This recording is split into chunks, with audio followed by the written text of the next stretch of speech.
All right, we are live. Today, Lloyd and I are going to be continuing our series that we call Islam's ApoLIEgetics, exposing the many lies that Muslims tell in an attempt to defend their religion. Today, we are going to be a brief introduction to the subject of jihad, and then we're going to throw it open to questions. Before we get started, let me open with a word of prayer. Dear Heavenly Father, we thank you so much for this time together. We thank you for the technology that allows us to reach around the world, reach people that otherwise we could never reach. We thank you that we are alive at this very exciting time where more Muslims are converting to Christianity than at any other point in human history. We ask that any Muslims listening today approach the subject with an open mind and open heart and not just reject everything we're saying because they don't want to believe it. In Jesus' name we pray, amen. Amen. So as many of you know, this is about the 7th or so video in this series. A lot of them we have done with Sonia. She is unable to join us. She is dealing with some substantial personal issues right now. Without going into too many details, I just ask that you pray for her and her situation. Lloyd, why don't you go ahead and give a brief introduction to yourself? Hi, everyone. Name's Lloyd, South African, based in Warsaw, Poland. Spent 11 years in the Middle East, worked in national defense, national security, worked on very large projects to protect borders from incursion, protect critical national infrastructure from incursion, sabotage, and so on. In the time that I spent there, I was really intrigued by the culture, spent time learning as much as I could. And I started to educate myself to understand just the strangeness of the Islamic culture, started digging deeply into the Sharia and started to understand how the culture fit together. And it was when I was doing counterterrorism studies, when I was doing some counterterrorism studies that I really started to understand and saw the influence and just the way that people were afraid of discussing Islam, and I decided to speak out. So now I discuss the major Islamic Sharia sources. I go through the Sirah, I go through the Tafsir, and most especially I discuss the Sharia law, which is huge. For instance, the Quran is 150,000 words, the bulk of which is abrogated, but a typical Sharia manual is over 1,000 pages. A simple volume, for instance, a summarized volume is over 1,000 pages. A typical Sharia manual set would be 2,600 pages. So there's a great deal there which explains things that the Quran simply alludes to, but you can get excruciating detail from Sharia manuals. Excellent, thank you. So my name is Thaddeus. I am a Christian who's been doing Christian apologetics for around 20 years, just informally, not like, as a ministry or anything, but just on a personal level to talk to people in real life. About a year ago, I was encouraged to start a channel on YouTube by Islam Critiqued. And about 2 years ago, I started getting into studying Islam. So my channel looks at both Christian issues and issues related to Islam. A little while ago, Lloyd started posting on my channel. I was very impressed with his work, so I invited him to join me. And he is a wealth of knowledge, as we have been learning. He is addressing Islam at a far deeper level than most critics are. So as I said briefly when we got started, we're going to have an introduction to jihad. We'll just introduce the subject today, briefly go over it, and then we'll do a deeper dive into the subject at a later time. And then we thought it would be good to have some time for Q&A, since we've been doing a number of these, and now seemed like a good time to just do one for Q&A. So if you're ready, we can start with the presentation first. Yeah, please post your questions. We'd like to work through those as we go and take the time to actually just address you guys in this session. So let me share the screen. Host disable participant screen sharing. Okay. I thought I had re-enabled that, but there you go. Now you can share. So depending on how it goes, I've only got 13 slides prepared, although I do have additional backup material ready and waiting. So it depends how it goes. I can either do more slides or I can do other material. So yeah, let me start.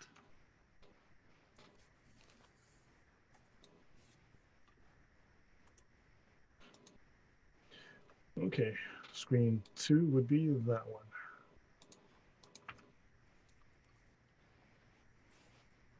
All right, has the slide popped up? Yes, it has. Okay, so we will not be discussing this book today.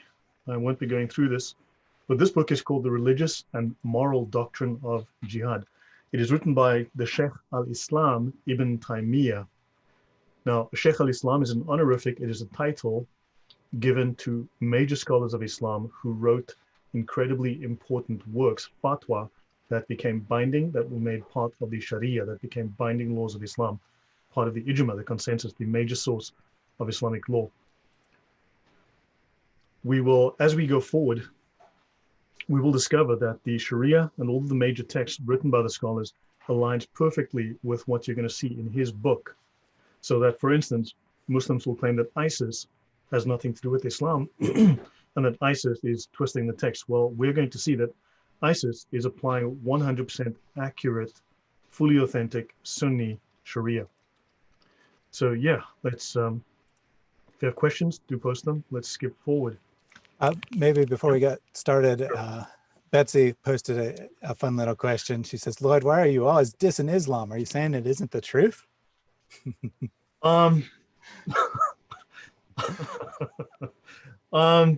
if you, you know my thoughts on Islam, Betsy. Don't make me go there, please, please, please. I have seen more of the Middle East than anyone I know. Okay, I spent a lot of time there. People used to pay me very well to make sure that crazy jihadis didn't blow things up and kill people. So yeah, I know what I'm talking about. It's insane. It's nuts. And today we're going to start seeing how in Islam, the violence starts at home. Just like in Christianity, we say charity starts at home. Well, in Islam, violence starts at home. So this book, which we'll come to in the next episode, but I will do some work prior to that. The full title of the book is Governance According to Allah's Law, the Sharia, in reforming the ruler and his flock. In other words, it is about how to apply Sharia law with regards to jihad accurately within the Ummah and within the Caliphate. So we will start looking at the Sharia before we start looking at his book, and we will see if the two align, and we will discover that they align perfectly. Of course, Sheikh al-Islam is an outstanding scholar of the Islamic sciences. Yeah, sciences, right. And it was a title given to jurists whose fatwas were particularly influential. In this case, there are something like Wikipedia lists 24 Sheikh al-Islam. So through the entire 1,400 years of Islam, there are 24 of these men who are regarded as the finest scholars of Islam. There are many others with very high degrees of reverence, but Sheikh al-Islam is only given to about 24 of them, and Ibn Taymiyyah is one of them. Now, we are often given quotes with no context to defend Islam and to defend jihad, because they want us to believe in the colloquial sense that jihad simply means struggle. And yes, that is correct. It simply means to struggle. However, just like the word light in English could mean something that doesn't weigh a great deal, could also mean to light a fire, to burn down someone's house. Something that is light could also mean a light that is shining. So a word can have multiple meanings in multiple contexts. So a good friend of ours, a guy called Muhammad Amin, sent me this when I asked him about the definition of jihad. In fact, he sent me a Facebook friend request today. Thanks, Amin. Anyhow, Ibn Taymiyyah says in the Kitab al-Nubuwat, okay, in volume 1, page 570, as for the oppressor who does not fight, so we are oppressors, then there are no texts in which Allah commands him to be fought. Rather, the unbelievers are only fought on the condition that they wage war, as is practiced by the majority of scholars and as is evident in the book and Sunnah, in the Quran and Sunnah. This is a quote with no context, no proper context. We will eventually, this is by Ibn Taymiyyah, and we're going to study Ibn Taymiyyah's book, and we're going to see if this really is what he says and thinks, because we'll discover, no, it's not. This is a common quote used by Islamic apologists to lie about the true definition of jihad. Jihad is a legal term. It is defined in the Sharia. And if you do see it, ask for the book that this is in. I couldn't find a copy of this, Kitab al-Nubuwwah. I could not find a copy. I tried. Believe me, I tried. I could find scant reference to it anywhere on the web. We also have a group called the Yaqeen Institute, always dishonest, that uses the same quote. And we'll have a look at them in a moment. And later on, we will actually start to have a quick look at Ibn Taymiyyah's book. Let's have a look at the Yaqeen Institute propaganda. They seem to provide lots of propaganda, which is used by Islamic apologists. So this is written by a man called Justin Parrott, a convert based in Abu Dhabi. Jihad as defense, just war theory in the Quran and Sunnah. So he's using the term just war, which is actually a Christian term, which was used by the popes in terms of the Crusades. So the mainstream view of jihad in Islam is consistent with the modern international norms of non-violence. The correct scientific term for that is lies. The Quran and Sunnah permit Muslims to defend themselves from aggression while also limiting warfare to the purpose of preserving security, freedom, and human rights. In one sense, that is correct because all people have the right of self-defense. However, Islam also reserves for itself the right of offense, attack, and killing, subjugating, enslaving, extorting, and otherwise ruling over, domineering, invading the countries and the lands belonging to non-Muslims to impose Islam upon them. Any comments from you so far, Thaddeus? Well, I do want to say one thing, that quote, whether it is real or not, and you haven't been able to verify it's real, I wouldn't be surprised if it's fake, because there are lots of fake quotes going around on the internet that supposedly were said by Muhammad, and they'll put like Prophet Muhammad, Sahih Bukhari, and that's all they'll put. And then it's like, that's not in Sahih Bukhari anywhere. Yeah, correct. And true. His famous last sermon, there is a last sermon, but the version circulated on the internet was made up in like 1989 or something. That like traits is back to a book published in India in 1989, or don't quote me on the year, but around that time period. And it has no actual basis in fact. Yeah, man, I don't know how anyone can believe Islam's text. I mean, as far as I can tell, Islam is a weak hadith. You know, the Quran is a weak hadith. Yeah, I think so. Yeah, so according to classical jurist Ibn Taymiyyah, died 1328, jihad is a response to military aggression and not merely religious difference. We're going to prove otherwise from Ibn Taymiyyah. There is no evidence in the source text of Islam that permit Muslims to attack or kill civilians or invade non-hostile nations. We will prove the opposite from Ibn Taymiyyah. He asserts that this was the view of the majority of Muslim scholars. Ibn Taymiyyah will prove this wrong. This is going to be fun. Yeah. So look, just so you know, I'm going to call Justin Parrott a liar. Yeah, he is. So he's wrong. Indeed, the following verse after 2:190 makes clear that warfare in Islam is only a reaction to violent provocation. If the aggressors give up their fight, then there's no just cause for war. This guy's clearly never read the Sharia. Fight them until there's no more persecution and worship is devoted to Allah. If they cease hostilities, there can be no further hostility except towards aggressors. Well, there are many, many other verses that say other things. So grabbing one out of context or grabbing one that suits your context, that's easy. And he speaks of, according to Ibn Hajar, scholars such as this guy, whose name I can't pronounce, consider the obligation of jihad as a means to this end and not an end in itself. If Islam and Muslims can be protected without resort to warfare, the way of non-violence is given preference. That is a lie. We will discuss the obligation of jihad. We will have a look at this. So this is Justin Parrott here. He has a MRes, whatever that is, in Islamic Studies from the University of Wales, and he is research librarian for Middle East Studies at New York University in Abu Dhabi. A friend of mine used to study there. He used to teach psychology and sociology. So he served as a volunteer imam for the Islamic Society of Greater Columbus until 2013, and he's currently the imam for the Muslim Students Association of New York University, Abu Dhabi. So we'd like to think he knows what he's talking about. So those who imagine an aggressive, expansionist Islam are unable to convincingly explain away these texts. Well, these are all non-binding fatwa that he references in his article, and we're going to convincingly explain them away and prove this man to be either an ignorant dupe or a consistent liar. So the standard response is to resort to the doctrine of abrogation, or Nask, in which it is claimed these sword verses cancel everything we have cited to this point. And we know that, in fact, they do. We've done a show on Nask. What do you say to this, Thaddeus? Yeah, I'm curious as to how he's going to approach this. I guess he's right, because I'm not imagining an aggressive expansionist Islam. I know that is what Yeah, the original Islam is. Yeah, we're not going to do this article, though. We're going to stop here at this point. That's enough. People can read this article for themselves and laugh at it. But yeah, many classical jurists rejected this view, including this guy who no one's ever heard of and no one cares about, Al-Jawzi, whoever that is, and Al-Suyuti. And he's going to misquote these guys as well. So let's move forward.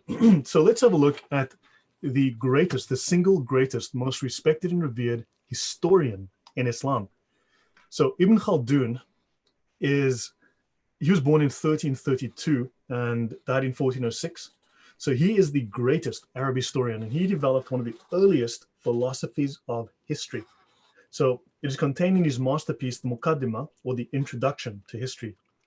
He also wrote a definitive history of Muslim North Africa. Now, his family had a very high rank, which enabled him to study with the best teachers in North Africa. He received a classical Islamic education. He studied the Quran. He became a Hafiz. He memorized by heart, in other words. He also studied Arabic linguistics, the basis for understanding the Quran. He also became a scholar of the Hadith, the Sharia, as well as jurisprudence, so law and jurisprudence. And he received certification or an ijazah for all of those subjects. He was an extremely well-educated Islamic scholar. Let's see what this man has to say. This man founded the discipline of sociology. He actually founded the discipline that we today call sociology. So he says here, Ibn Khaldun, Islam's greatest historian, says, in the Muslim community, the holy war is a religious duty because of the universalism of the Muslim mission and the obligation to convert everybody to Islam, either by persuasion or by force. Therefore, caliphate and royal authority are united in Islam. In other words, there is no separation between church and state. So the person in charge can devote the available strength, that is all the strength of the ummah, to both of those at the same time, to both politics as well as religion. So in other words, warfare and religion. The other religious groups did not have a universal mission, and holy war was not a religious duty to them, save only for purposes of defense. It has thus come about that the person in charge of religious affairs in other religious groups is not concerned with power politics at all. Royal authority has nothing to do with religion. So it says that those who receive royal authority have it by accident, and that their power has nothing to do with religion, because we have separation of church and state. Islam has no separation of mosque and state. It comes to them as the necessary result of group feeling. People want a leader, in other words, which by its nature seeks to obtain royal authority, as we have mentioned before, and not because the other religions are under obligation to gain power over other nations, as is the case with Islam. They are merely required to establish their religion among their own people. Any comments so far?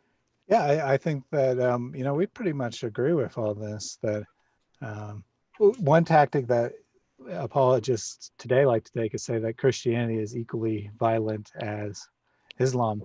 But I mean, here we got the classic scholar, he's telling us straight up, and he's saying it's a weakness. He's saying, part of our religion is subjugating other people. You guys are you don't have any legitimate authority because you're not doing that as part of your religion. Yeah, crazy. You hear my phone ring, so sorry if that came through. Yeah, no worries.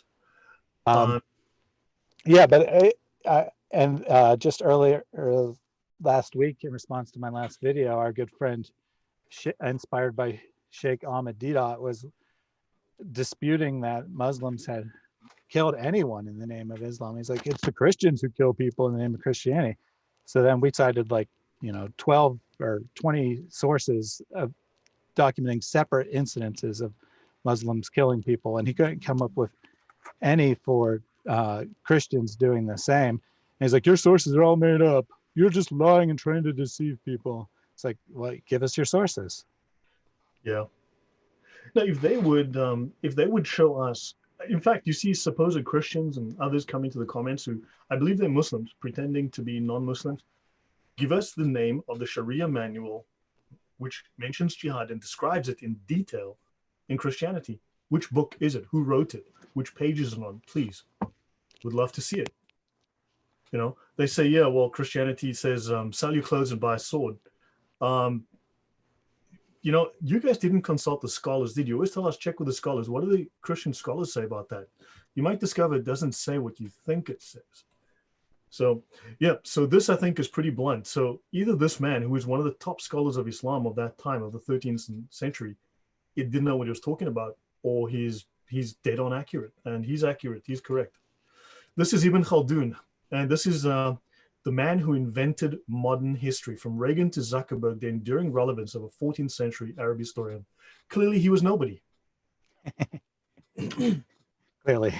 So let's look at the Muqaddimah. Sorry, yeah? I just because he had no clue. Yeah, he had no clue, exactly. Let's look at Islamic war by sea. So the royal and governmental authority of the Arabs became firmly established and powerful. The non-Arab nations became servants of the Arabs and were under their control. Every craftsman offered them his best services. They employed seagoing nations for their maritime needs. Their own experience of the sea and of navigation grew, and they turned out to be expert. They wished to wage the holy war by sea. They constructed ships and loaded the fleet with men and weapons. They embarked the army and fighters to fight against the unbelievers across the sea.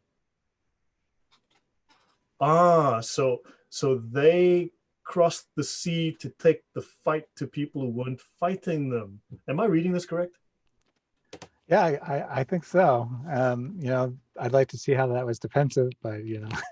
Yeah, this was the special concern of the provinces and border regions closest to Europe, right? The Caliph Abdul Malik recommended to blah, blah, blah that a shipyard be set up in Tunis for the production of maritime implements, as he desired waging the holy war. From there, the conquest of Sicily was achieved in the days of Ziyadat Allah. Sounds like aggression. Sounds like the Islamic wars of aggression to me. So let's have a look. Let's take a little bit of a detour. I'm on slide 7 of 14 here. So let's look at Islam, how it mandates violence and how it teaches violence and creates violence within its culture. Looking into another's house without permission. The Prophet Muhammad said, if a man looks at you without permission and you threw a rock at him and knocked out his eye, you would not have committed any offense. It's a religion of peace. I mean, that is. Well, yeah, I guess. I mean, this is clearly defensive. I mean, if someone looks at you, they've already committed an offensive act. So it's clearly a brick at them, knock out their eye, and then say, hey, I'm innocent. Right? Yes. Maybe there's a fine for the guy that looked at you as well. And 2, whoever peeps into a house without its people's leave, they may put out his eye. So you look in by their gate, they rush out, they grab you, they put out your eye, and that's okay.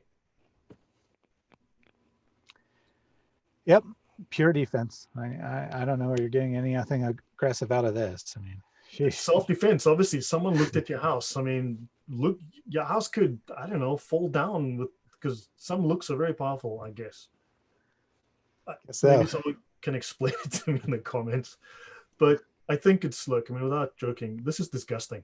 I mean, this is disgusting. This is barbaric. This is Islam. Oh, definitely. You know, in the Gospels, Jesus says, you've heard it said that if someone pokes out your eye, you can poke out theirs. But I say, don't do that, turn the other cheek. And here it's like Muhammad said, you've heard it said that if someone pokes your eye, you can poke them back. Don't wait for that step. Just go right when they look at you. Yeah. Obviously, this book is The Reliance of the Traveler. This is a book that I've referenced in almost every single show that I've done. It is the most famous, the most popular Sharia manual in the world. It's also called the Umdat al-Salik, otherwise known as The Reliance of the Traveler. We will put links. All the other shows you'll find in the description. There will be links to all of this. You can download this. It's section P75.22. P75 or section P is called enormities. In other words, major sins, major infractions, major infractions of the law. So it's a major infraction of the law, and thus you get punished like this. Let's have a look at excessiveness in religion. As you know, blasphemy is punishable by death in Islam. So let's have a look at their laws on excessiveness in religion. P75.23, Allah says, O people of the book, now this is Jews and Christians, do not be excessive in your religion. Quran 4:171. And Tafsir Qurtubi says, according to them, this refers to the extremism of the Jews concerning Jesus in accusing Mary of fornication. So Mary fornicated and had Jesus. And apparently the Jews accuse her of, okay, and the extremism of the Christians in considering Jesus a God. For both excessiveness and remissness are evil, and both may be unbelief. So Christianity is evil. So basically anything that Islam disagrees with is excessiveness in some other religion. Yeah, yeah. And of course we must be punished for this, but we'll get through all of this piece by piece. Let's have a look at this book, the Mukhtasar al-Quduri. Lying to non-Muslims, cheating them, and backbiting them might become permissible in certain circumstances, as may killing them. I'm sure you feel really at ease right now because it's only in certain circumstances. And this is only whitewashed language to take away the sting of the actual translation, which I'm sure is much, much nastier. So the Muslim is not to lose, however, the Muslim is not to lose sight of Islamic injunctions in his or her dealings. One may not be nice to people at the expense of compromising Islamic principles. So in other words, generally don't lie to them, generally don't cheat them, generally don't kill them unless it suits Islamic principles, then go ahead. And we've already seen some examples of what Islamic principles are. You know, if someone looks at you the wrong way, that is a substantial violation of Islamic law. Yeah, yeah. This line just happened to come next, and I stuck this in. I've mentioned this before. The Prophet Muhammad said, even if Moses were alive on the earth today, Moses would have no option but to follow Muhammad. So yeah, just keep that in mind. Right, so now I want to talk about a little known aspect of jihad and where the culture of violence starts within Islamic culture and within Islamic family. They have a term called commanding the right and forbidding the wrong. Commanding the right means insisting on Sharia law as the only right way to go. Forbidding the wrong means preventing people from straying. In other words, enforcing Sharia law. And of course, the means of doing so is jihad. For instance, we are not worshiping Allah. We don't worship Muhammad, actually. Let's just be honest. And thus, jihad must be fought against us because we are doing the wrong, and they have to forbid the wrong. So let's look at section Q 1.0 in the Reliance of the Traveler, the obligation to command the right. So now the Yaqeen Institute article, so used to confuse those two words, stated that there is no obligation. Well, let's have a look at that. Q 1.1, Allah says, let there be a group of you commanding the right and forbidding the wrong. Those are the successful, Quran 3:104. This verse explains that commanding the right and forbidding the wrong are a communal rather than a personal obligation. And that is discussed in section C 3.2. I'll do that later on. For he says, let there be a group of you and not all of you command the right. In other words, that small minority that is always committing violence to enforce Islamic law. If enough people do it, meaning that whenever a wrong is seen, one of those who sees it corrects it, the responsibility is lifted from the rest. Those who perform it being expressly mentioned as the successful, they will get extra blessings, of course, with Allah. There are many verses in the Quran about commanding the right and forbidding the wrong. So now let's have a look at the jihad law in the Sharia. So now let's compare this, commanding the right and forbidding the wrong. This is a social contract, section Q. Now let's look at section O, which speaks about jihad. And jihad is warfare against non-Muslims to enforce Islam. Let's have a look. the obligatory character of jihad. Jihad is a communal obligation, defined in section 3.2 as well. When enough people perform jihad to successfully accomplish it, it is no longer obligatory upon others. The evidence for which is the Prophet saying, "He who provides the equipment for a soldier in jihad has himself performed jihad." And if none of those concerned perform jihad and it does not happen, then everyone in Islam who is aware that it is obligatory is guilty of sin. The entire ummah falls into sin. So jihad was a communal obligation after the emigration, the hijrah to Medina. And as for subsequent times, that is today, there are two possible states in respect to non-Muslims. And let's have a look if this complies with what Muqaddimah showed us earlier under Ibn Khaldun. The first is when they, that's us, are in our own countries, in which case jihad is a communal obligation. And this is what our author is speaking of when he says jihad is a communal obligation upon the Muslims each year. They have to attack us in our own countries. Mm-hmm. So the dishonest Muslim can legitimately say that it's not obligatory for people to go out and fight, and leave out the part about it, only if others are already doing that fighting and you're providing for them financially. Yes. Yeah, it's compulsory that rich Muslims must provide funding for jihad. That is true. In fact, 1/8 of the zakat has to go to jihad. So in the Sharia, what we learn is that talk is weak and violence is holy. So whoever of you sees something wrong, let him change it with his hand. So there are multiple levels of how to enforce the right and forbid the wrong. The first is to do so with your hand. Now, what do you do with your hand? Well, you stab people, you shoot people, you strangle them, you beat them, you hit them with a stick. If unable to, then let him change it with his tongue. We see that on YouTube. If unable to, then with his heart. And if you fight with your heart, that is the weakest degree of faith, you weakling. You'd think it'd be the other way around, you know? First try to convince them with your actions, and then with your words, and then last of all with force if necessary. But no, it's the other way around. Go to force first, and only if you're, you know, you're physically weak or something, then use your words. Yeah, bark. First bite and then bark. That's interesting. It's like bang, bang, stop or shoot. So while we've heard the message of Allah say, people who do not change something wrong when they see it are on the verge of a sweeping punishment from Allah. So when these Muslims go and they do violence, they are doing it because they are taught that if they see wrong, us non-Muslims, so even Muslims breaking the law, they have to do it or they will be punished by Allah. They're afraid of going to hell. They feel that they are doing righteousness. And oddly enough, if you look at the words of Jesus in the New Testament, he says there will come a day when people will do evil and call it good. And I believe this is what he was referring to.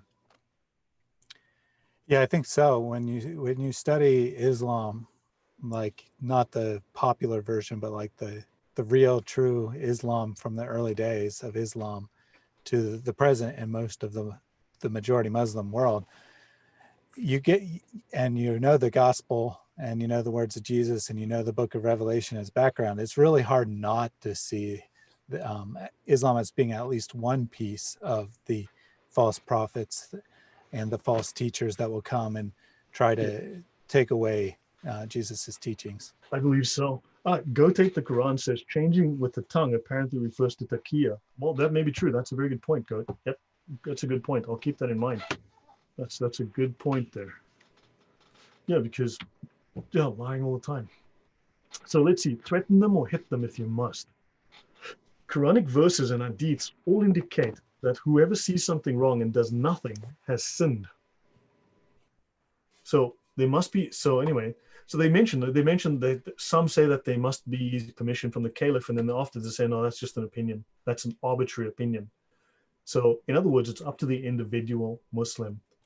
So one should realize there are 5 levels of censure: explaining the wrong nature of the act, admonishing the person politely, reviling him and harshness, and then forcibly stopping the act, such as by breaking musical instruments or by pouring out wine. And finally, intimidation and threatening to strike the person or actually hitting him to stop what he is doing.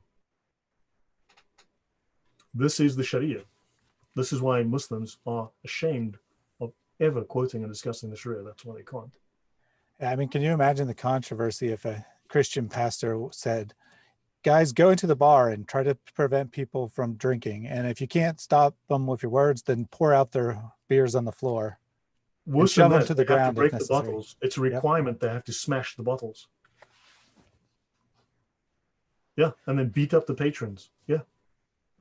Yeah, imagine that. Imagine that. And this is standard, bog standard, common or God in Islam. It's disgusting. Let's have a look. So, the early Muslims' invariable practice of reprimanding those in authority decisively proves by their consensus that there is no need for a superior's authorization. In other words, it's up to the individual Muslim. He can decide to grab a knife and stick it in your throat because he doesn't like what you're doing. Now, if it be wondered whether a child is entitled to reprove his father, or a wife or husband, or for private citizens to reprove their ruler, the answer is that all are fundamentally entitled to. So if you gotta lay down the slap, says apparently you can. If you gotta lay down the smackdown, go for it. It says here, kids, well, you gotta take down your dad, go for it. I don't know. How do you translate that? How do you read that? You know, how do you interpret that? Yeah, I mean, I can't see any other way to see it other than if your authority figures aren't telling you to do what needs to be done for Islam, then go ahead and take the law into your own hands and make it happen. Yeah, I mean, this puts the funk into dysfunctional, for sure. So let's have a look. So this is mandatory behavior because this is in the Sharia. So when one knows, defining Q 2.6, the wrong will be eliminated by speaking or acting without entailing problems for yourself, you are obliged to censure it. When you know that speaking will be ineffective and that you will be beaten if you do, then you're not obliged to. Then taqiyya comes into play, right? Because you are afraid. Hadiths that seem to show the non-obligatoriness of commanding the right and forbidding the wrong are understood by Islamic scholars as referring to specific situations in which censure is ineffectual, and they are not global statements about this obligation's inapplicability to a certain era of history, such as our own or some future time. So these statements are binding fatwa for all time, for all history. Commanding the right and forbidding the wrong will be obligatory until the day of judgment. So in Q 2.7, it says, problems means being beaten or killed or robbed or acquiring a bad name in town. As for being reviled and disparaged, it is not an excuse to remain silent, for someone who commands what is right generally meets with it. Meet your YouTube Islamic troll here. Yep, doesn't mind being called names and being shown to be a fool because he believes he's doing what's right.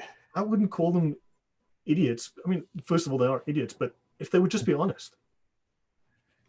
Yeah, I mean, being uneducated or not thinking carefully through matters is one thing. Intentionally lying and avoiding questions and deceiving is quite another. Yeah, yeah. So destruction of property is mandated.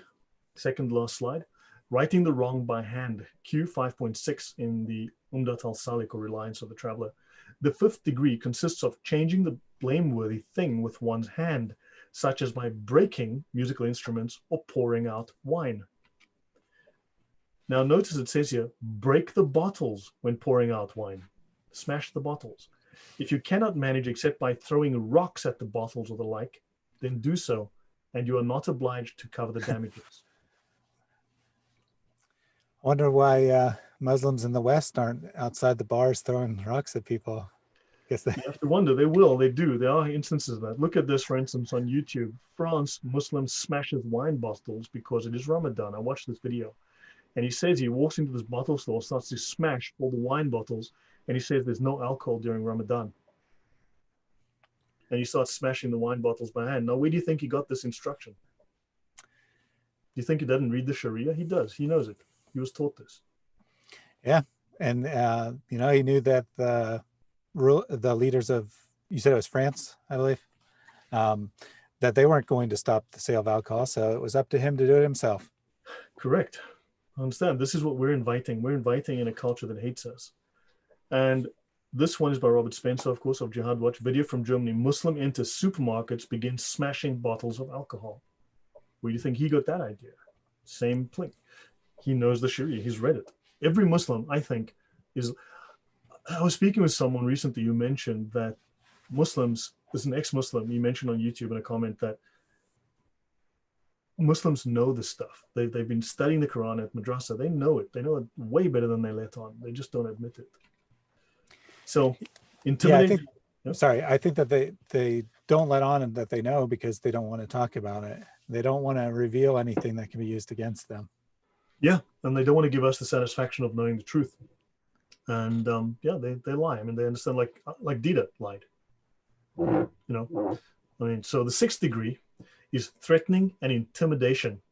The religion of peace, which teaches you to threaten and intimidate, such as by saying stop this or I will, and when possible, this should, not must, precede actually hitting the person. So it's recommended to say it, but if you really have to just go and hit them, then just get it over with. Hit the guy. Come on, it's fun, right? And the rule for this level is not to make a threat that you cannot carry out. And it goes on to say, if you need to bring a few buddies, do that. I mean, this is the religion of peace. Yep. The religion of gang. So, and then of course you have assault. So the 7th degree is to directly hit or kick the person or similar measures that do not involve weapons. This is permissible for private individuals. Guess what the next level involves? Weapons. Good God. Of course. I mean, if you're gonna threaten someone, you need to be ready to carry it out. So you need to have some weapons. And a gang of buddies to help you out. So force of arms. Oh my golly. The religion of peace. The religion of peace. Repeat after me. The 8th degree is when one is unable to censure the act by oneself and requires the armed assistance of others. Don't like gays in a nightclub? Well, there's your solution. So sometimes the person being reproved may also get people to assist him and a skirmish may ensue. So the soundest legal opinion is that this degree requires authorization from the caliph since it leads to strife and the outbreak of civil discord. Another view, an opposing view, is that there is no need for the caliph's permission. And of so course, go vigilante, go. Yeah. And of course, if there is no caliph in your region, then you obviously don't need anyone's permission. Well, then you are obligated to do it yourself. Yep. There are different sections in the Sharia which says if there's no caliph, then it's up to you. So sudden jihad syndrome is real. Yeah. So Fred has a good question. He says, at what age are people taught this? What age do people start learning this material? I would think from the age of about 15 onwards. 12, could be 12. I mean, generally they speak of the age of 9 as an age of awareness of a certain, which is not puberty, but it's an age of awareness where you understand the difference between their definition of right and wrong. So they will start learning some of this, but formally speaking, I think from the age of 15, you are a responsible adult. They have a name for it. They call it I can't remember it right now, but I'll get to it sometime. That will come up in the next section next time, where they have a name for it. But this is the person who is morally responsible, and that should be from 15. And I think that why they aren't formally taught these laws early on, the ideas that they encourage are taught probably from the earliest point a child can speak. That they're taught this idea that Muslims are special and that they shouldn't intermix with other people, and all those other people are evil, and you don't want anything to do with them. They just do evil things all the time. Yeah. I wonder how they're going to deny all this stuff and say that we've taken it out of context and reading it wrong. I mean, just so that's the end of that. I'll just stop sharing for the moment. If need be, I can go on to some PDFs, but that's the slides that I prepared for today. All right, so we're just going to open it up for general questions. Anything related to Islam, or you can also ask questions about the Bible if you'd like. Obviously, we may not be able to answer everything. If we don't know the answer to something, we'll just say we don't know.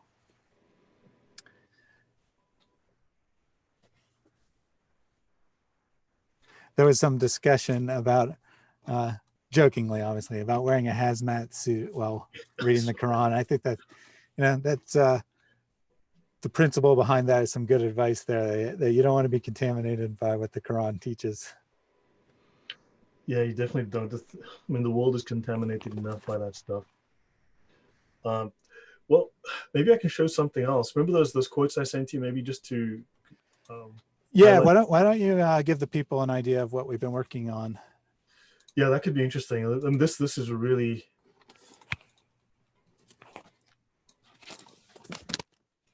So I'm going to zoom in here.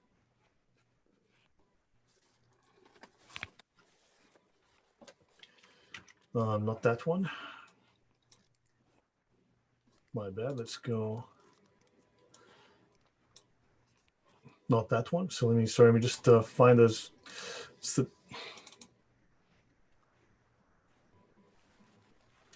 Not that one, viewers. I got all the. Okay, I'll just start with this one. What the heck? Here we go. So we've been studying the anti-Christian polemics, anti-biblical polemics of Islamic scholars, and this may be something that you guys really need to know about. So Islam teaches that there are two Jesus figures, two separate and distinct Jesus figures. According to their scholars who have defined the orthodoxy on the subject, the Jesus of the Bible, the Jesus that we know, the Christian Bible, is the satanic Antichrist, if not Satan himself. We created him as a fiction, and we made him as an insult to God. So we made him someone who pooped, urinated, and was created through sex, who then was beaten, spat on, humiliated, bled. And we did this as an insult to God because we deny the true Jesus, the original Messiah, not the true Jesus. Muhammad is the true Jesus. We deny the original Messiah whose job was to foretell the coming of Muhammad. That is Isa, the Islamic Jesus, plagiarized from Gnostic heretical texts that were rejected even 2,000 years ago. So there are two separate Jesus figures. So our Jesus is the Antichrist, if not Satan himself. So anyway, so like all the prophets before him, Jesus confirmed the prophets who had come before him and foretold the coming of the prophet who would come after him, Muhammad. So Jesus followed the way of Islam. It is clear that not only Jesus, but all the prophets, and especially Muhammad, were prophets of Islam, right? So let's continue here. But before you go on to that, we do have a question. Sure. Samuel says that Islam teaches that there's only three different types of people: Muslims, people who pay the jizya, and people who need to be killed. And he says, what specific references support this? This is in the Sharia. We will actually cover that. So we will actually go. This is in the Sharia. If you read in the Umdat al-Salik, Reliance of the Traveler, section 09.0 onto 09.8, you will actually read. And then if you go to the Hidayah, which is a 4-volume set, you read section 2, volume 2, book 2. You will find about 60 or 70 pages discussing jihad law. So for people of the book, or people who may have had a book that could be regarded as a scripture that was sent down to them, they have the choice of conversion, death, or jizya. For atheists and other groups like Hindus, for instance, they have the choice of death or conversion. So we will cover that in an upcoming show. I think we touched on it a little in the last 2 episodes, I believe it was, that were over on Sonia's channel. Yeah. So have a look at this. This is from the Milal wa Nihal. And this is basically a Sirah manual, one of the prophetic biographies of Muhammad. Long before the creation of the world, God, in this case Allah, took a ray of light from the splendor of his own glory and united it to the body of Muhammad. So before creation, does this sound familiar to you? Does this sound like something you may have heard somewhere before? So Allah took a ray of light from the splendor of his own self and united it to the body of Muhammad. And this is called the Nur-i-Muhammadi, or the light of Muhammad. And Allah said, "Thou art the elect, the chosen. I will make the members of thy family the guides to salvation, Muhammad." And then Muhammad said, "The first thing which Allah created was my light and my spirit. And in due time, the world was created, but not until the birth of Muhammad did this ray of glory appear in the world as flesh. It is well known to all Muslims as the Nur-i-Muhammadi, the light of Muhammad. The Nur is said to be of four kinds, blah, blah, blah." Does this sound familiar, Thaddeus? Yeah, I mean, it's kind of like they are taking Christian claims about Jesus and attributing them to Muhammad. Yeah, so It certainly doesn't sound like anything a Muslim would voluntarily tell us, though. They're always saying that Muhammad's just a man. He's not anything more special than anyone else. So, well, with their words anyway, not with their actions. But yeah, in fact, yeah, she just mentioned Bukhari 8577, but that quote is also in the Sirah. If you look at Guillaume's Life of Muhammad and others, she says, okay, so Betsy Ross just mentioned, "You should know that the earth belongs to Allah and his apostle," right? That is also a statement made in Guillaume's Life of Muhammad. That's the oldest Sirah, which is Ibn Hisham. Ibn Hisham's recension of Ibn Ishaq's Sirat. Now, he says this to the Jews, and he says, you will submit to me, or I will take your lands, because you Jews should know that the earth belongs to Allah and his apostle." So he is the partner of Allah. Muhammad is the partner, if not Allah himself, but Muhammad is at the very least the partner of Allah in a trinity with the Quran himself and Allah. So we got a couple questions. First, Goat ate the Quran. He was asking if this passage was from Reliance, and it's not from. No, here's the book's name. It's what is the name of the work called? The Milal wa Nihal, pages 132 to 134. And then we had a question from Fred. He asked if this programming, meaning the sort of brainwashing that we were talking about of little children, comes into play when a Muslim converts as an adult. Look, remember, they prefer that you become a Muslim with the least possible knowledge. You just say, you basically go blah, blah, blah, blah, blah, blah, 3 times in front of a witness, spin around in a circle, and boom, you're a Muslim. Right? The less you know, the better. Right? And most Muslims who converted leave within 70% of them leave within 2 years, because then eventually they find out what the heck they got themselves into, and they go like, no ways, no thanks.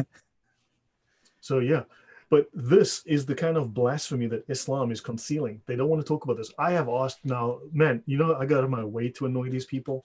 I mean, maybe I could be a better person. I'd hate to think what I'd be like if I weren't Christian, but I got out of my way to annoy people, and they don't want to talk about this. They absolutely don't. And it's crazy. So let's have a look at this one. So what you've got is, and we will do a show on this, and Thaddeus will hopefully speak more, and because we're going through some of the falsified Bible quotes that these people have made up and are teaching Muslims.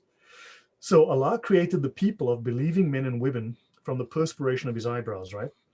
And he made the Muslims of both sexes. And then from the perspiration of his ears, he created the spirits of the Jews and the Christians. And then of the perspiration of his legs, Allah created the earth from the west to the east. And then after this, when the light of Muhammad had praised Allah for 70,000 years, Allah created the light of the prophets out of the light of Muhammad. And he looked upon that light and created their spirits, in other words, the angels. And they said, there is no God but Allah, and Muhammad is the apostle of Allah.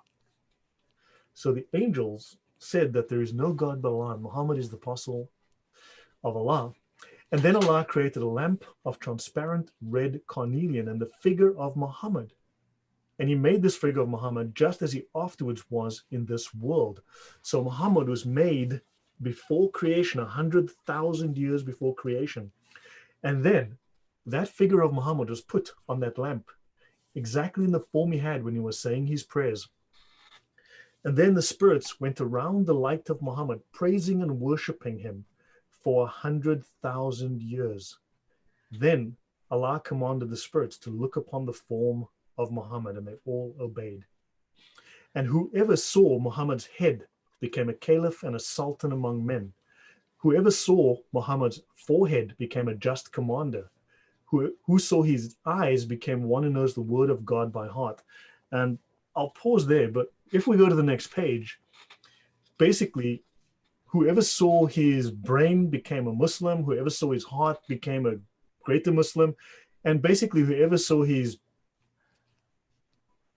the dirt under his feet became Jews and Christians. Let's put it that way. This is some very shocking material here. I'm sure that most people would have no idea that these kind of claims are made of Muhammad, and yet we supposedly are committing blasphemy when we draw a cartoon of Muhammad. But it's perfectly okay to say that he was created 100,000 years before he was born, and that everyone who saw him became a Muslim, and and who saw the dirt under his feet became Jews and Christians. Basically, that's what it says. Yeah, I mean, this is some pretty crazy stuff here. And I don't know how anyone could believe this material and not view Muhammad as a god. Yeah, no, he is. So Muhammad is Muhammad Jesus. He is Muhammad Jesus. I mean, for instance, I've been asking, so the stories are, and this is mentioned multiple times in the various different sirat. Like in Guillaume, I found this mentioned 3 times in the space of like 2 pages. When Muhammad's mother, Amina, was pregnant with him, she had a light shine out of her private parts. Oh, sorry, and I was wrong. Actually, hold on. Let me bring this up and actually show it to you so we can actually get some perspective on this. While you're bringing that up, Sure. it seems I actually inverted Fred's question. He actually was asking about people who convert out of Islam and how the brainwashing they received as a child affects them as adults.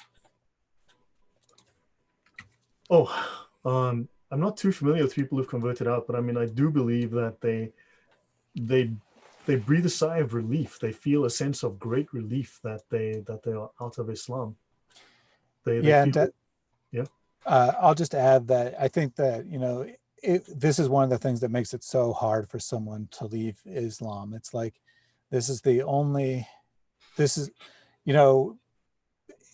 it's one thing if you're raised say a Christian, for example, and you're considering leaving the religion. That's hard in a sense, but it's just one aspect of your life. Whereas for the Muslim, it's like their entire life, everything that they known from their birth to whenever they start having doubts is been your whole life is based on this, for lack of a better term, this brainwashing that you're a great person because you're a Muslim. Yeah, anyone who's not a Muslim is worthless. And now you're doubting whether you believe this is actually true. And it's like, well, your self-worth is, you're thinking about giving up your entire self-worth. Now, once you're actually out, definitely you could be relieved to be on the other side and realize that you've escaped from this horrible situation. It's kind of the same as what would happen in, a classic cult where the leader keeps you in there. And as long as you're in, you can't imagine being outside it. It would be a devastating thought to you to be outside it because you're so brainwashed to be part of this. But then when you actually get out and you actually start thinking clearly, you're completely relieved. Yeah. Well, one of the great things, and I know this is an interest of yours, is to convert Muslims to Christianity, and that is actually a very, very noble thing for many reasons. But one of the benefits, one of the great things, is that these are people that want to believe, and these are people that become very devout Christians. So there's value in speaking to them and offering them, to change and to accept Christianity. Yeah. My mom, who's been watching a lot of my videos, made a similar comment. She's like, being raised Christian your whole life, you don't realize how amazing, I mean, you do in some sense, but you don't realize it to the same degree that a convert does about how amazing your situation is. that, when you listen to a convert's story, and I featured a few on my channel, that it's just so different than being raised a Christian, that, it's like these people are overjoyed at finally discovering the truth, and being raised in the truth your whole life, you kind of take it for granted. Yeah, yeah, yeah. Well, so on this, I think if we start to educate our audience and then also start to educate Muslims about what actually is said about Muhammad, I think their leaders don't necessarily tell them everything. I think they imply certain things. But also, it seems that Muslims are really ashamed of discussing these things. They don't want us to know these things. And so I've been writing. I've been very busy in the background. I'm working on a number of projects, and Thaddeus has been contributing as well, because Muslims are literally taught from their youth false Bible verses, and these are part of polemics that were written hundreds of years ago in the 12 and 1300s. And we'll be discussing those as we go forward in the future. But for now, this is something I'm working on called Muhammad, the Seal of the Prophets. And yeah, so just out of interest, if you look at Strong's dictionary, Allah means curse. And this is Taif. I've actually been there in Saudi Arabia. They found a whole bunch of Qurans stuffed into drains. People are giving up on the religion. The police actually went out to investigate this. And yeah, so I've covered some of this in the past, but I just want to cover one or two small things. I want you to look at this. So in the Kitabi Ahwal al-Qiyamat, whatever, we read the following account. It's recorded by tradition that Allah first created a tree with 4,000 branches and called it the Tree of Life, stolen straight out of the Jewish scriptures. Then he created the light of Muhammad in a veil of white pearl of the shape of a peacock and placed it upon that tree, where it praised him for 70,000 years. And then, of course, Allah created the angels, who then praised Muhammad for another 100,000 years. And I've just mentioned this to you, which you've just seen. And who saw his eyeshadow became a singer and a player, who saw nothing. Those who saw nothing became a Jew, a Christian, an infidel, and a magician. Lovely. The blind. So, there you go. That's why we're not Muslims, is because we didn't see Muhammad's eyeshadow when when he was sitting in the tree of life as a peacock. Yeah. And Abdurrahman narrates that his mother, Shefa, declared as follows: I was Amina's midwife in the night when labor pain seized her. Muhammad fell into my hands at his birth, and a voice reached my ears from the unseen world saying, Thy Lord show mercy unto thee. And the face of the earth became so illuminated from the east to the west that I could see some of the palaces of Damascus by that light. Now, just so you know, she's in Mecca. Damascus is about 1,300 kilometers away. I measured it. I was wrong last time. I was measuring from Petra. So we will have a look at that in just a moment. So yeah. And so in the Sharia, it actually says that Allah has favored Muhammad above all other prophets and made him the highest of mankind. Allah will reject anyone's attesting to Allah and the Shahada unless they also attest to the Prophet by saying Muhammad is the messenger of Allah. This is not in the Quran. This is nowhere to be found in the Quran. The Shahada that says there's no God but Allah and Muhammad is the messenger of Allah is not in the Quran. Right? And notice it says, Jesus saith unto him, I am the way, the truth, and the life. No man cometh unto the Father but by me. So that is John 14, verse 6. This is plagiarized straight out of the New Testament. So we have a comment that's kind of a question from Maya. She says, sounds like so much of their basic phrases and words used are curses to each other. Not that they all know, I'm sure. I'm sure you mentioned it on the teaching the other night, Lloyd. So is that correct? I guess would be the question. I didn't quite understand that. Sounds like so much of the basic phrases and words used in the...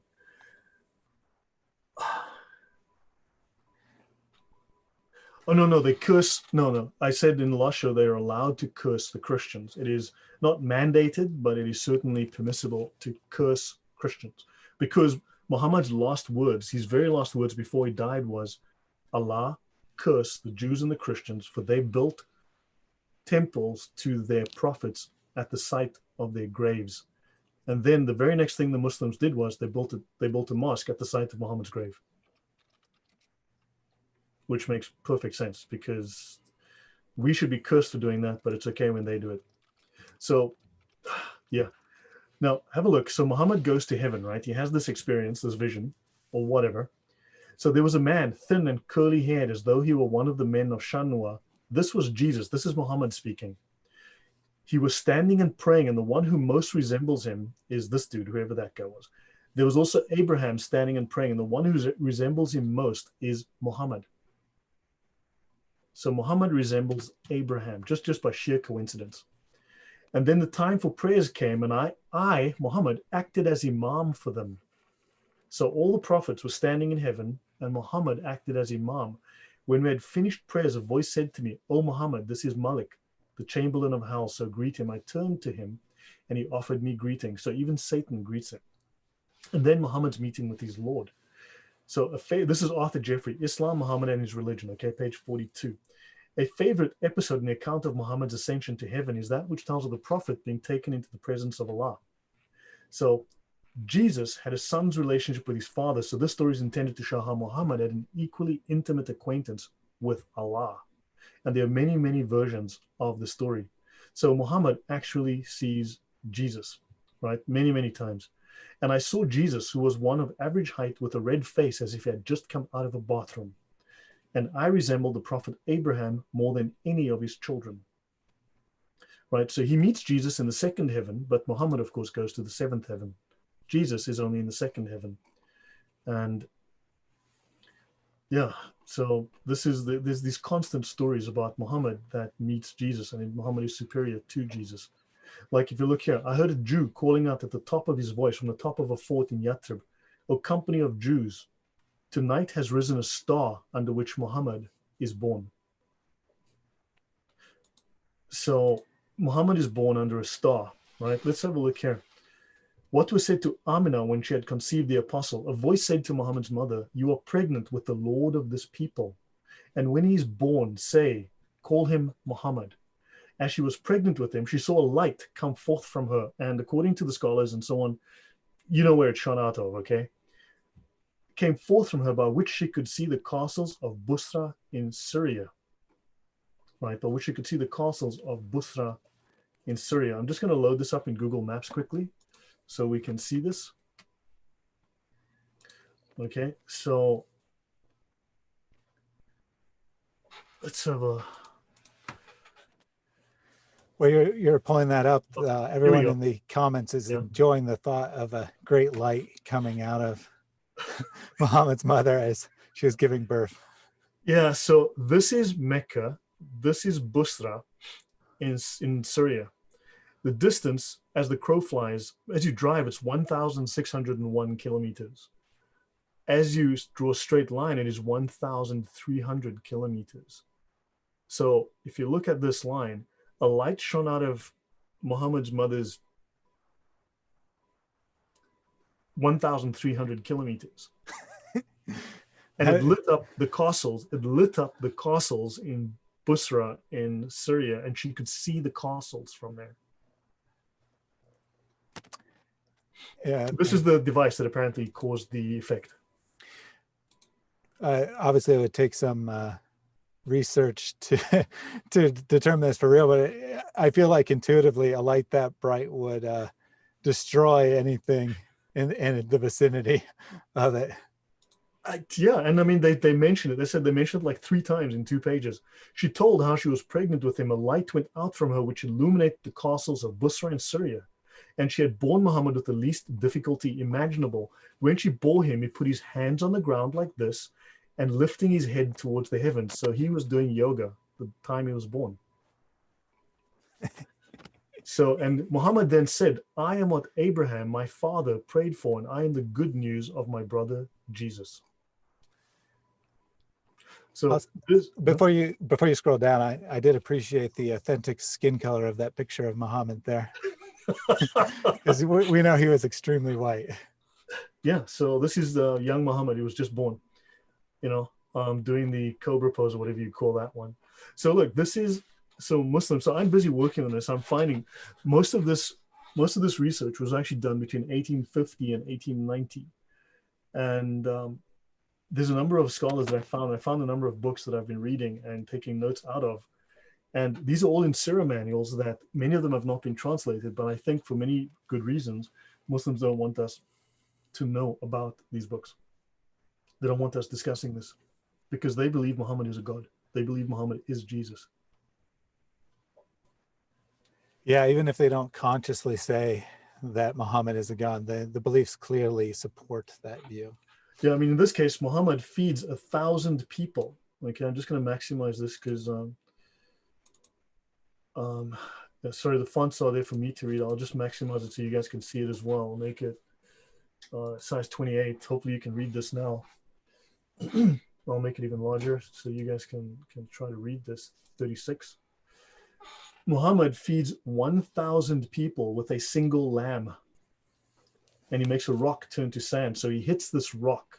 Apparently they're all starving. It's a real sob story. He takes up a spade, he strikes this rock, and the rock turns into sand. And then his wife, this guy's wife, has a small quantity of barley and a single lamb. She slaughters the lamb. Muhammad spits into the pots. And that lamb then feeds 1,000 people. And he continued to break up the meat and break up the bread and put meat in it till all 1,000 people had eaten to their fill, and still some of the food remained. Eat from it and send it as a present for the people who have been afflicted with severe hunger. So Muhammad made a single small lamb. Apparently they emphasize it's a tiny little lamb, feed 1,000 people. Again, where's this story plagiarized from? You know, she thought the food would not be enough for everyone, but how can very little food cater for 1,000 people? And yeah, so Muhammad spat into the cooking pot. These are stories constantly of Muhammad, and they speak numerous times of supposed Christian monks, Christian priests, that when they see Muhammad for the first time go, you are the one that he's prophesied, you are the one we've been waiting for. None other than a prophet is sitting beneath that tree. And this guy, oddly enough, is called Nestor, and I mean, one just goes Nestorian, heretic. So yeah, I don't know, any comments, any thought? I don't want to go too far. I mean, this is stuff I'm still busy working on, but they basically imply that Muhammad is Muhammad Jesus. Yeah, I mean, a lot of good material to serve as an introduction there. There was a comment a little while ago, it scrolled past, I don't know who said it, but someone said that reading these Islamic sources would be good inspiration for any comic book writer. And I think that's very true. Yeah, I mean, so how do we use this? I mean, whenever I ask Muslims about this, they're like, they want to talk to me about this. They don't want to say a word about it. I mean, you know what's going to happen soon? They're just going to start denying it. Let's see. Now, everyone really seemed to enjoy that material quite a bit. There's a lot of banter on it, so that's good. A good preview for what's coming up. I think we're going to call that something like the Muhammad you never knew, or the Muhammad no Muslim wants you to know about, maybe. Probably something like that. So we do have a couple questions from our perennial troll, Sayed F11. Because he just showed up. Yes. How can you trust the father who sent his son to his death? What a twit. And to answer that comment, we would have to say, well, in the Christian doctrine, you know, that Jesus is God, so he is sending himself. And, you know, it's just a total botchering of Christian doctrine. The question itself doesn't really even make any sense. It's not something any Christian would say. No one would say, oh, God the Father sent Jesus to die. No. Yeah. I would like to come on the show via Skype. Oh my God. Well, you know, we're not on Skype, so that's problem number one. And problem number two is you have repeatedly shown yourself to not be interested in honest dialogue. So I have no interest in inviting a liar on my show who's just going to complain when I point out his lies and complain about not being let speak like you always do when they're trying to point out that your point doesn't make any sense in Speaker's Corner. Yeah. I mean, maybe he can explain to us how Muhammad was around 100,000 years, 170,000 years before he was born. He was the first thing created by Allah. The angels worshipped him for 100,000 years. All of the prophets were created out of the light of Muhammad. And he's basically a carbon copy parody of Jesus. Maybe he wants to explain that to us. And this light that shone 1,300 kilometers from Muhammad, obviously, from his mom to Busra in Syria, which lit up the castles 1,300 kilometers away. Maybe who saw that light? Good Do we have question. witnesses? And besides, well, what's the elevation between those two? Are there mountains in the way? Yeah, is it even physically possible? That's a good question. How you see 1,300 kilometers? So Syed, please tell me, this light that shone 1,300 kilometers, was Muhammad's mom indoors lying down? Was she wearing a skirt or a dress at the time? How did the light get out? These are, come on, man, this is your scriptures. He says he can't answer our claims because the Quran doesn't contain such info. Let's look at the implication of what you're saying. So are you saying that the Muslim authors who wrote these things were lying? And if so, then why do you believe they're honestly passing on the Quran to you? Yeah, so are they lying? Let's answer that first. So all these Sirah authors lying, all these Hadith authors lying. And we're not going to answer any of your other questions until you answer that question. So are these authors lying? While we're waiting to see if he actually addresses that. He doesn't want to. He's doing his polemics. Yeah, well, there is a delay of 20 or 30 seconds, so we'll give him a chance. We'll see. But what I found interesting is we've been working through some. These days Muslims only have a dozen or so biblical passages that they try to turn to find Muhammad. We've been looking at an older work that has, what was it, like about 50 or so claimed quotes? Yeah. And it's very enlightening. Let's just put it that way. Some of them appear to be entirely made up. They're so distorted that he either made them up himself or they're so distorted from the Bible we can't even tell what passage he supposedly was quoting. And then a lot of others, he'll find like the word camel in some passage and he'll be like, this refers to Muhammad. And then he'll sort of quote the actual passage, but then he'll throw in other Islamic words into it that aren't there in the original. I mean, since we're talking about that book, maybe I should bring that up and just show something out of it. What do you think? Yeah, go ahead. Just to give an idea of what we're working on. So yeah, I just grabbed a random page. Let me just find where the share button is. Where do I share now? Okay, here we go. That one. So this is something that I think Muslims avoid, and Syed is avoiding it. And look, I got on my way to annoy these people, right? So I mean, I am persistent like crazy. So for instance, so with his envoyship, the hand of the people of Ishmael became above all, right? Supremacy here. So no dominion on earth was mightier than theirs, where they conquered the kingdoms of Persia, the Turks, Byzantium, and others.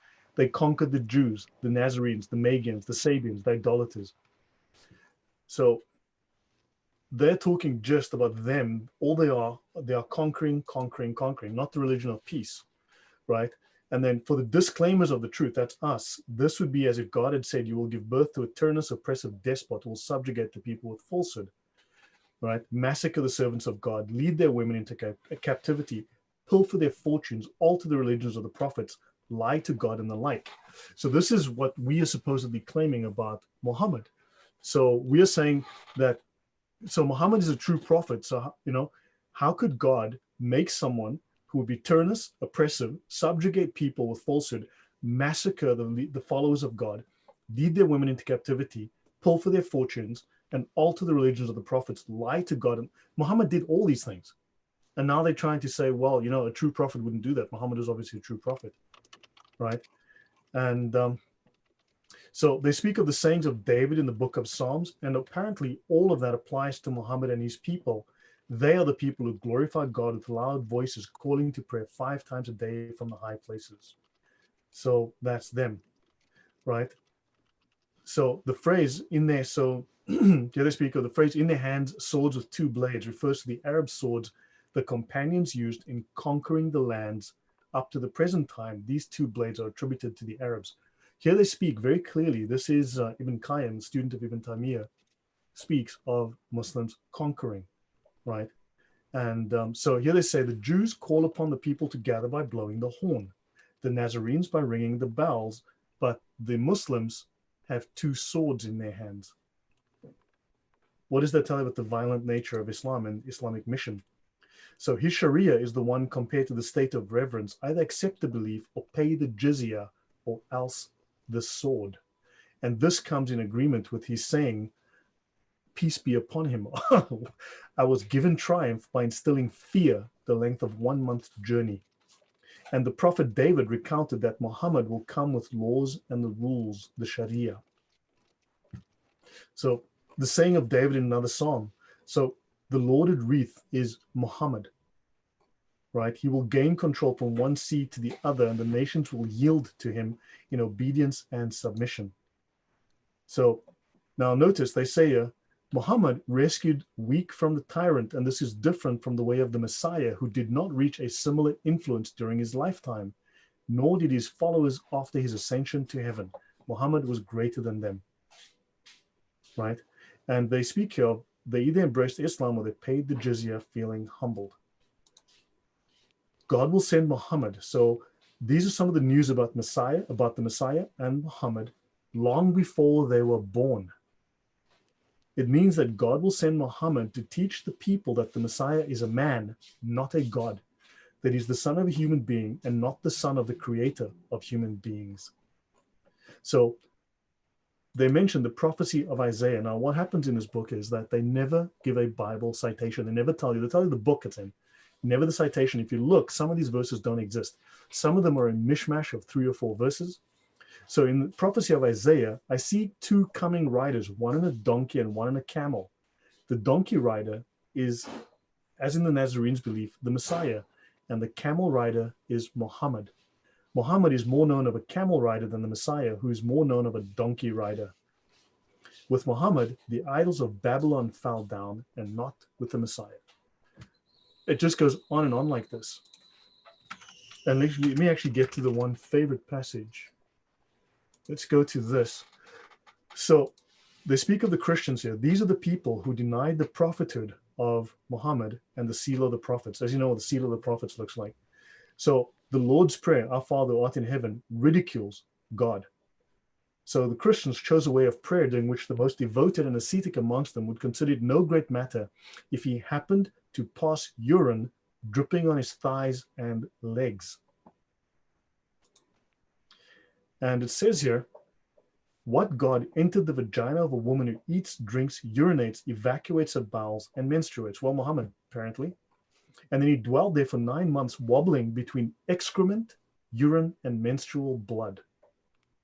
Right? This is in reference to Jesus. And then they say, right? And every other person who's ever been born, I might add. Yeah, exactly. Right? Now, notice they say the Christian sects do not consider this a religious duty, cleanliness, in other words, and that there is nothing impure in getting off the abdomen of a woman, urinating, emptying the bowel without having a bath, or cleaning the anus while urine and excrement would be dripping on the legs and thighs. So apparently, we have no problem just getting off the toilet while urine and excrement are dripping on our legs and our thighs, and then we go and pray. And then our prayer is considered acceptable and complete. And even if one of them empties the bowel and urinates, he may as well break wind and fart while praying. They say that the prayer with major impurity, with urine and excrement, is better. That's what Christians say, is better than the prayer with cleanliness, because Muslims clean themselves before and after praying. So we pray with urine and excrement, and such a prayer is more of a ridicule than a prayer. Okay, so they say that we would pray, and there's a different passage in a different book that says that, in fact, when we pray in church, we would be happy to simply just urinate on the pew and we just continue praying. We would literally take a leak on the church bench.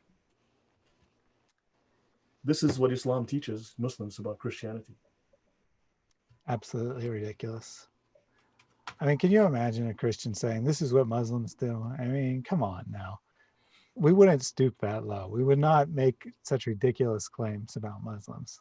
Yeah, if a dog comes close to the walls, it may happen that the dog may urinate on these pictures. They worship handmade pictures drawn on the walls and painted with different colors. And if a dog comes, it may urinate on these pictures. Yet the makers of these pictures, that's us, would still venerate them, kneel and humble themselves. Right? So who can tolerate the mischievous deeds of these people at all levels? If one can hold back from fighting them, their blasphemies are intolerable, and they pose more than enough a cause and a duty to fight us, as one would get rid of a brute animal, harmful and wicked by nature. And notice they say here, so we would not pay attention to prayers, we would talk about wine and pork, and then we would urinate in our seat if we can at church. We would literally take a pee in our seat.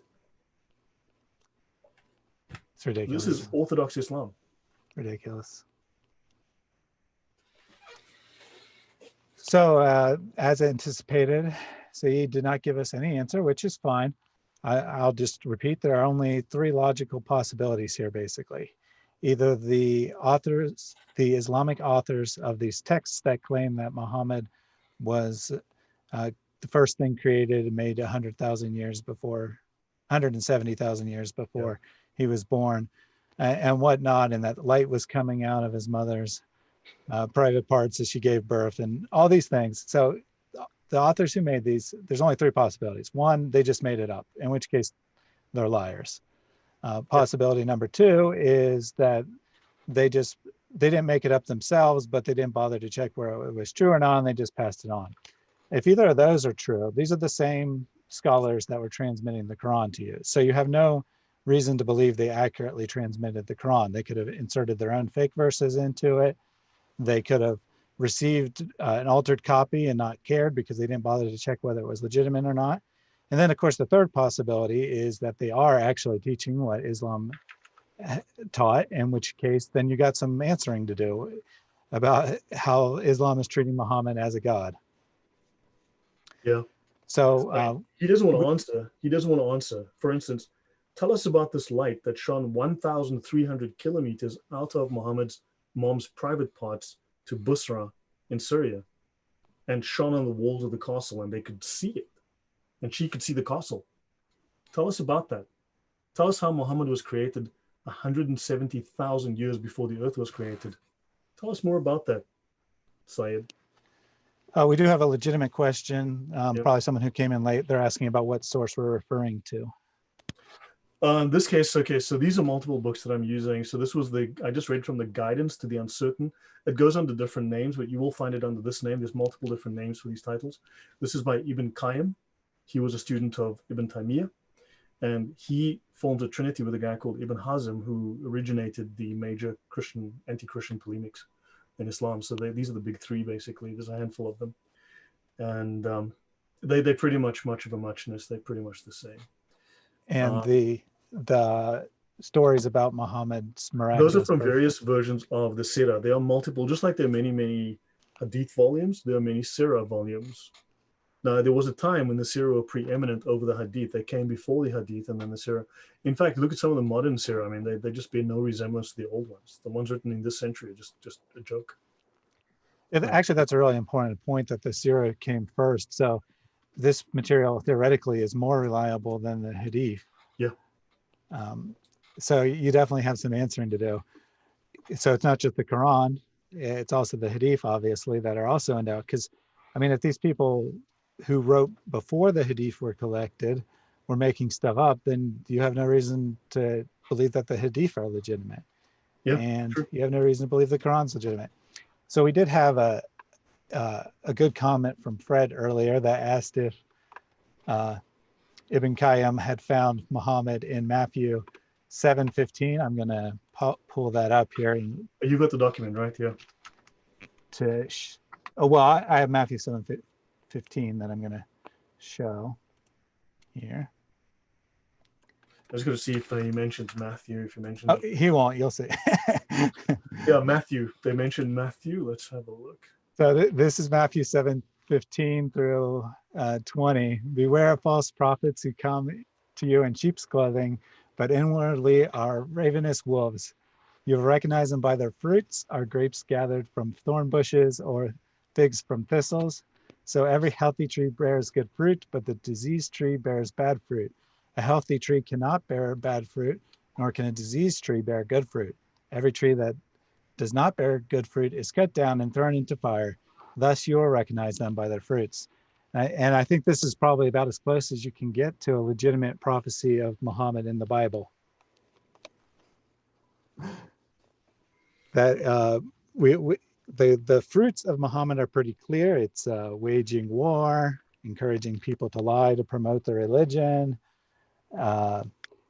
marrying and having sex with young girls, just about every heinous crime you could think of, torturing people to reveal their hidden treasures, all kinds of fun stuff. Yeah. Yeah. What's interesting is in this book that we were just discussing now, Ibn Qayyim writes that Mark wrote the gospel in Hebrew. This is one of the greatest scholars of Islam. Now, why doesn't Syed want to tell us, Syed, were your scholars lying or were they wrong? Tell us. Are these all false? Yeah, I mean, I think that he sees the implication. He can't, there is no good answer, but he needs to actually think about it, not just avoid answering it, because all three possibilities are pretty bad for Islam. You know, either they're liars or they're careless, or this is really what Islam teaches. Those are your only three possibilities. Yeah, tell us, Syed, why did Ibn Qayyim say that Mark wrote the gospel in Hebrew? I mean, we all know it was not written in Hebrew. It's more likely to have been written in Chinese than in Hebrew. So please explain. So he won't answer. He can't answer. I mean, they know they're wrong. They simply won't. They know they're wrong. So they realize. So they just refuse to answer. It's just how it is. Which is a pity. They can't be honest. So Joey Brown asks, what do you mean there are different Sira volumes? And there are multiple, Sira basically just means biography. So there are multiple different biographies written by different people. Yeah, and the older they get, the more accurate they become. The most recent ones, if you look at the ones written in the 2000s, the late 90s and the 2000s, they're garbage. They are so sanitized.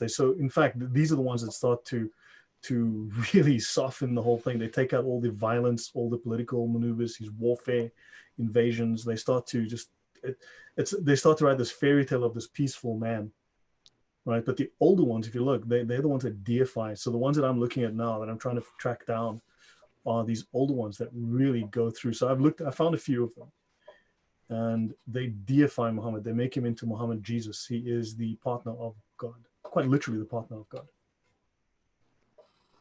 And he's worshipped by the angels. So if he's not God, how is he worshipped by the angels? It's a good question.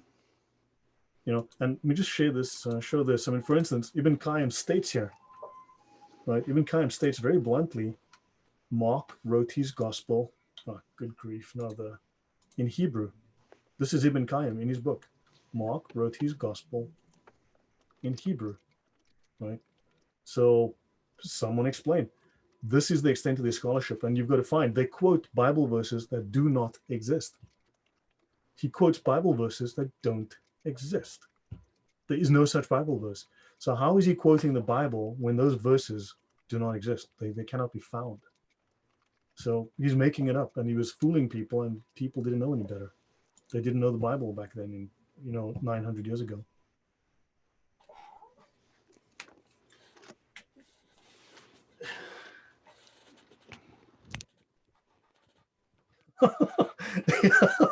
You won't answer. You won't answer about the inaccuracy of these scholars. I mean, are these Sirah all false? Say yes or no. Say yes or no. Are they accurate or are they false? No, they can't do that. So yeah, so that's it from me. I mean, I think we've covered a lot. So I've introduced the idea of jihad, but I think I've introduced it in a social, cultural context, which people are not familiar with. So not just in the concept of warfare, but actually, which shows that Islam indoctrinates their people with violence from an early age. Yes. We do have a question about where we can get copies of the Sirah. So one of the best places to start, look, I'm busy making a collection right now. I've managed to build up quite a good collection of Sharia manuals. I've only like the last month or so started to look into the Sirah in more depth. I don't have many. I'm trying to find older ones that were written in the 1800s, basically. That's when the scholarship into them really became a thing. So from say the 1830s, especially the 1850s to 1890s, that's when the scholarship into this really became a thing by major international scholars from UK and Germany, especially. And I'm busy building these, but your best source to look for them is archive.org. Look on archive.org, archive.org, and you will find some other ones, but they won't tell us what the names are. I mean, tracking them down is not always that easy, believe me. The other one is kalamullah.com, KALAMULLAH.com. Kalamullah.com has a host of books as well. So I would suggest you start with archive.org. Look for PDFs there that that are very Sirah of Muhammad. So do a Google search, find out what are the names of the Sirah. Sometimes you don't find the actual book. What you'll find is a commentary on the book. So you go find a scholarly commentary, especially from the late 1800s. You find the scholarly commentary and they will quote large extracts from the book and discuss it. So that's sometimes the closest you'll get. Many of them have not been translated in full or they've been forgotten. So it's not easy to track them down. But I will make links. Look, I will make links. I'll add them in the comments or put them in the description of the ones that I do have, and you can download the ones that I do have. Make sure you see how many I have right now. So, I mean, was this shocking to people? Was this... Yeah, I think... oh, man, I have 22 Sirah manuals. There you go. We got at least 22 different Sirahs. And that's not all of them. There's probably like 50. Yeah, I think that the material on jihad was a very good introduction to that subject. I think it was very informative. It doesn't leave much doubt about what Islam has classically taught that jihad is. And it's not just struggling for your faith. I mean, yes, that's the literal translation of the word, but obviously it entails a lot more than just that. And then the introduction to the divine Muhammad was very well received. A lot of people, everyone found that material to be quite shocking, also entertaining. There's a lot of discussion on that. So I think that did a good job of whetting people's appetite for that. And then we want to thank Saeed for coming in and once again making a mockery of Islam by showing that you are unable to answer simple questions because you know that every possible answer will undermine Islam. Yeah, I mean, why are these scholars writing lies? I mean, if it's truthful, then say, yes, those are true. And if it's false, then, I mean, why are these scholars lying about Muhammad is a major sin in Islam. So why are major scholars? These are not nobodies. These are like, this is like Matthew, Mark, Luke, and John lying about Jesus. It's like, you get caught lying, it's a bad thing. So I think we need to start putting this out there and start to ask people, look, I mean, how many people saw this light that shone 1,300 kilometers to Syria from Mecca, you know, out of this woman's skirts? Please tell us more. You know, it's a great miracle. Can we hear more? Please tell us. I'm interested. I want to know more about this Islam thing. But somehow they never answer. I think that's a good point to end it on. We want you to take this material and use it, share it with Muslims that you talk to.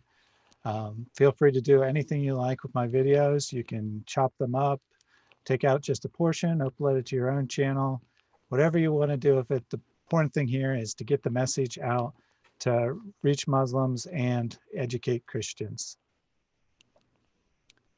Yeah, and educate We Muslims as well. have a question that I think we'll end it with. It says, Islam is spreading so fast because most people are ignorant. I agree with that. It's definitely not spreading through good knowledge or anything like that. Basically no one would accept Islam if they So, understood it but this properly. question has been asked and answered. Mainstream knowledge is considered when 10% of the population, of a given population, considers something to be true. So in other words, if you can inform 10% of your circle about what you know, and everyone just works 10% of your soccer club, 10% of your colleagues, 10% of your friends, 10% of your family. Once 10% of a population knows something and accepts it, it is then considered mainstream. It is considered true for the community. You don't have to convince everyone, just a small handful, 1 in 10. Tell people, and when people start to realize and learn what this crap actually is, they will go, I mean, it's disgusting. They won't need much convincing to just react negatively to it. And Muslims have to lie about it, and they often aware that they're lying about it, because we would never accept this if we knew the truth about it. That's why they have to lie about it. So these are their own books. I'm not making it up. I'm reading it. You're seeing it on the screen. I'm reading it from their own books, from their own scholars. That's it. Absolutely. When Jesus died and resurrected, the Christian religion started with 11 faithful disciples, and it has now spread to the whole world. So, just doing a little, it can be easy to look and see, there's 1 billion Muslims. How can we possibly reach 1 billion people? And one person certainly can't, but, we each can reach one person. And if every Christian reached one person, then, the entire earth would be Christian in a couple of generations. Yeah. Not Syed is saying it is a major sin to punish an innocent instead of the real sinners.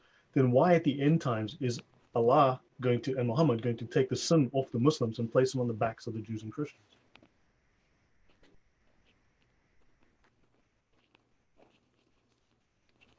We don't care that you don't believe in the hadith. The other 99% of Muslims do. So what are you going to do about that? Are you letting them know that they are all apostates? Are you letting them know that they're all believing falsehoods? Because then the 99% of Muslims are all believing the wrong thing. Yeah, I mean, that's a good point. If he was serious about his claims, then he should be trying to reach Muslims, because they would be a lot more receptive to his message than we would be. And, if 99% of Muslims are on the wrong path, I think you should be saying something to them. Yeah. So if you have the right Islam and the other 99% are all wrong, don't tell us that the hadith are false. Go tell your friends. Go tell the guys at Speaker's Corner. Get in a box at Speaker's Corner and tell those Muslims that are your friends that they are believing in falsehoods in the hadith, please. DCCI would love to form you, I'm sure. Now, he ignores this. You see, he ignores all this and he starts talking about all sorts of nonsense. Yep. So yeah, that's it from me. I hope this was helpful. Please share this knowledge, speak about it, talk about it. It's in their books. I will provide all the links. I provided dozens and dozens of book links in this series so far. All the PDFs I've spoken about have been available for download. I'll make the same here. Excellent. Yep. So look for those links. We'll post those very shortly. Take this material, use it, talk to people, talk to your friends, whether they're Christian, Muslim, whatever. Get this information out there. Everyone needs to make an effort to spread the material. I don't care if you refer people to my channel or not, but I do want you to share the material. Yeah, get it out there. Talk to people. Ask Muslims uncomfortable questions. Ask them about Muhammad being created 100, angels worshiping him for 100,000 years. Do they know about it? Can you tell them more? All right. Good afternoon, good evening, good morning, whatever time of day is wherever you are, and have a great rest of your day. All right. Cheers, guys. Good night.